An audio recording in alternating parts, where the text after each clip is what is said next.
ہم اپنا کام، تم اپنے تیر چھوڑو، ہم اپنا سینہ پیش کرتے ہیں، دیکھتے ہیں تمہارے تیر میں وار کی تیزی زیادہ ہے یا ہمارے پاس جو علم کی ٹوٹے پھوٹے علم کی جو روشنی ہے اس میں طاقت زیادہ ہے، تم اپنا کام کرو، ہم اپنا کام۔ آج تک کسی کے سامنے میں نے بھیک نہیں مانگی کہ صاحب ہاتھ جوڑتا ہوں کیس لے لو، اٹھا لو، کمپرومائز کر لو، آج تک نہیں، الحمدللہ آج تک نہیں، اور انشاءاللہ اگر آپ لوگوں کی دعائیں رہیں تو کبھی کسی کے سامنے بھیک مانگوں گا بھی نہیں۔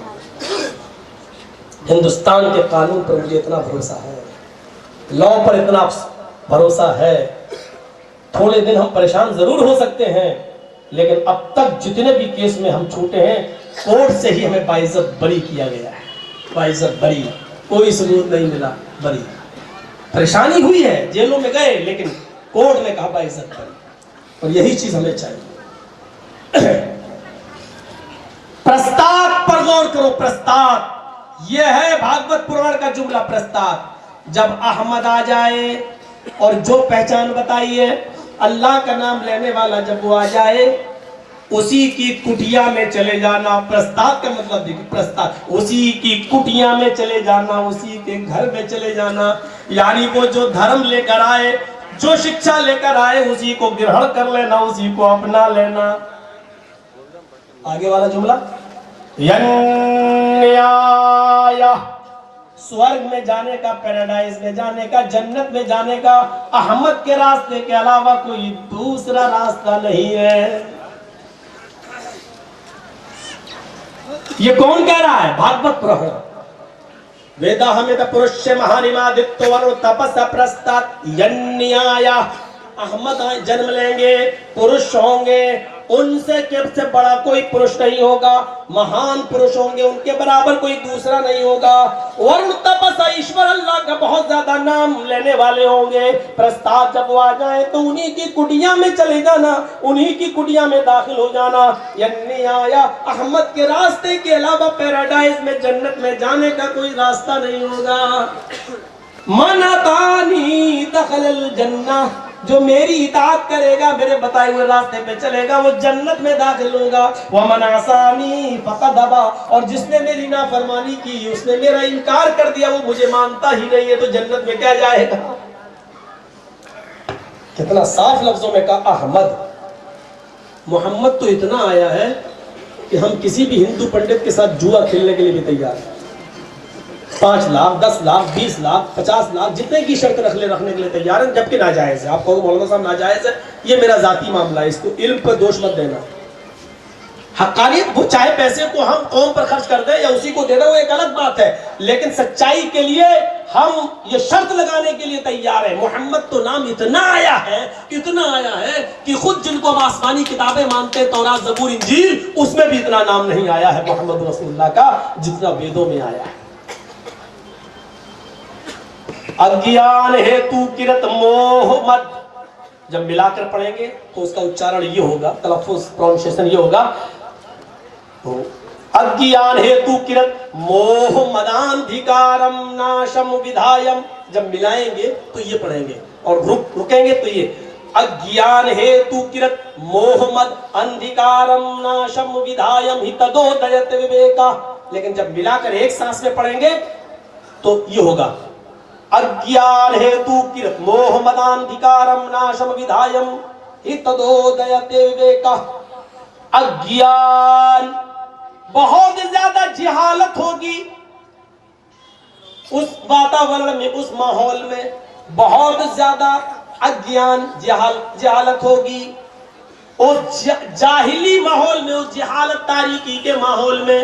سب کا ایک ہتکاری آئے گا، ہیتو کرت، سب کا ہتکاری آئے گا، سب کا ہت کرنے والا آئے گا، سب کو فائدہ پہنچانے والا آئے گا۔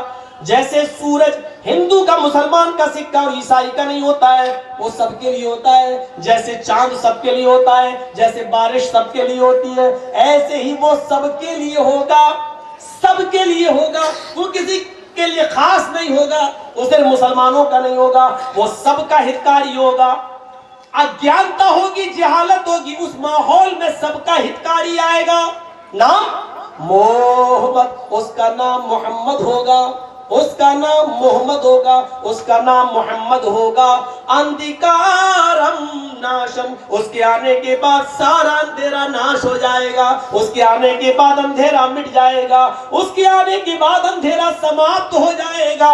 محمد رسول اللہ جس واتاورن میں آئے میرے بھائیوں، اس میں اتنا اندھیرا تھا، اتنا اندھیرا تھا کہ آپ تعجب کریں گے، شراب اتنی پی جاتی تھی کہ لوگ شراب کے نشے میں اپنی ماں بہن بیٹی کا بھی ہاتھ پکڑ لیا کرتے تھے۔ مستد احمد کے وہ حدیث کو واقعہ اٹھا کر دیکھو کہ شراب کے نشے میں جب حرام نہیں ہوئی تھی تو ایک صحابی نے ہی اپنی بیٹی کا ہاتھ پکڑ لیا اور اس کو کمرے کی طرف کھینچنے لگا۔ اس کی بیوی آئی تو اس کو دھکا دیا اور اپنے شوہر کو کمرے کے اندر بند کر دیا۔ جب اس کو ہوش آیا تو بتایا، تم نے مجھے کیوں بند کر دیا تھا؟ کاش تم نے بہت پی لی تھی۔ ارے میں تو روز پیتا ہوں، کاش کچھ زیادہ ہی پی لی تھی۔ ارے کبھی کم کبھی زیادہ تو چلتی رہتی ہے۔ اتنی پی لی کہ بیوی اور بیٹی میں فرق نہیں کر سکے۔ کیا ہوا بیوی؟ کیا ہوا؟ کیا تم نے اس کو پکڑ کر کمرے کی طرف کھینچنا شروع کر دیا؟ میں وقت پر پہنچ گئی اور اس کو کھینچ کر میں نے آپ کے شر سے اور آپ کی شیطانیت سے بچا لیا۔ صحابی کہتے ہیں، اے اللہ یہ زمین پھٹ جاتی اور میں زمین کے اندر دھس جاتا، کیا یہی سننے کے لیے تو نے مجھے اس دنیا میں زندہ رکھا ہے؟ اب میں اپنی بیٹی کے سامنے کون سا چہرہ لے کر آؤں گا؟ اے اللہ یہ زمین پھٹ جائے اور میں دھس جاؤں۔ میرے بھائیوں، اسی دن انہوں نے کہہ دیا تھا جبکہ ابھی شراب حرام نہیں ہوئی تھی، اے اللہ تو گواہ رہنا آج کے بعد میں شراب کو کبھی ہاتھ نہیں لگاؤں گا۔ جب شراب حرام نہیں ہوئی تھی تو اس کا نقصان دیکھ کر لوگ ہمیشہ چھوڑنے کی قسم کھا لیا کرتے تھے، لیکن آج کا نوجوان میرے بھائیوں حرمت شراب کی آیتیں نازل ہونے کے باوجود نہیں چھوڑ پا رہا ہے، بلکہ وہ براؤن شوگر تک کا استعمال کر رہا ہے، اسمیک استعمال کر رہا ہے، وہ میرے بھائیوں براؤن شوگر کا یوز کر رہا ہے۔ گانجا اور بیڑی سگریٹ تو عام ہو چکی ہمارے ماحول کے اندر، یہ ہمیں سوچنا چاہیے۔ تو اتنا عام تھا کہ شراب کے نشے میں کہ لوگ اپنی ماں بہن بیٹیوں کا بھی ہاتھ پکڑ لیتے تھے، جوا اتنا کھیلتے تھے کہ جوئے میں زاد المعاد پڑی ہے علامہ ابن قیم کی۔ جوا کھیلتے کھیلتے جب رقم ہار گئے تو اپنا مکان لگا دیا، اور مکان بھی جب جوئے میں ہار گئے تو اپنی بیوی جوئے میں لگا دی، اور جب بیوی بھی جوئے میں ہار گئے تو اپنی جوان بیٹی بھی جوئے میں لگا دی۔ نبی اکرم کے آنے سے پہلے حالات یہ تھے، جو لوگ دین ابراہیمی کے ماننے والے تھے اور اپنے آپ کو کہتے تھے کہ ہم ابراہیم علیہ السلام کے پیروکار ہیں، لیکن جہالت اتنی تھی کہ عورتیں خانے کعبہ کا بالکل برہنہ ہو کر طواف کرتی تھیں۔ کسی بھی عورت کو کپڑے پہن کر طواف کرنے کی اجازت نہیں تھی، سارے کپڑے جسم سے اتار کر کما ولدت امہا، جیسے اس کی ماں نے اس کو آج ہی پیدا کیا ہو، بالکل برہنہ کپڑے کا ایک تار بھی اس کے جسم پر نہیں، وہ خانے کعبہ کا طواف کرتی تھی۔ یہ نبی اکرم کے آنے سے پہلے یہ ماحول، اور شادیوں کے تو ایسے ایسے طریقے تھے کہ ایک آدمی ایک لڑکا کسی لڑکی کو پیغام دیتا، شادی ہوتی، بیوی کو نکاح کے بعد ودا کر کے گھر لاتا، لیکن اس کے ساتھ وہ خود نہیں لیٹتا سوتا، بلکہ اپنی بیوی کو جس کو ودا کر کے لایا اپنے دوست کو اپنے کسی نوجوان کے حوالے کر دیا اور کہتا جا اس سے اس کی شرمگاہ حاصل کر، یعنی زنا کر۔ اور جب اس سے حمل ٹھہر جاتا تو اس کو بلا لاتا اپنے گھر پر اور کہتا یہ میں نے ایسا اس لیے کیا تاکہ بچہ نیک پیدا ہو، شریف پیدا ہو۔ یہ شادی کا پہلا طریقہ تھا، اور شادی کا دوسرا طریقہ یہ تھا کہ ایک عورت اس کے پاس 3 4 5 10 تک آدمی جاتے اور اس کے ساتھ زنا کرتے۔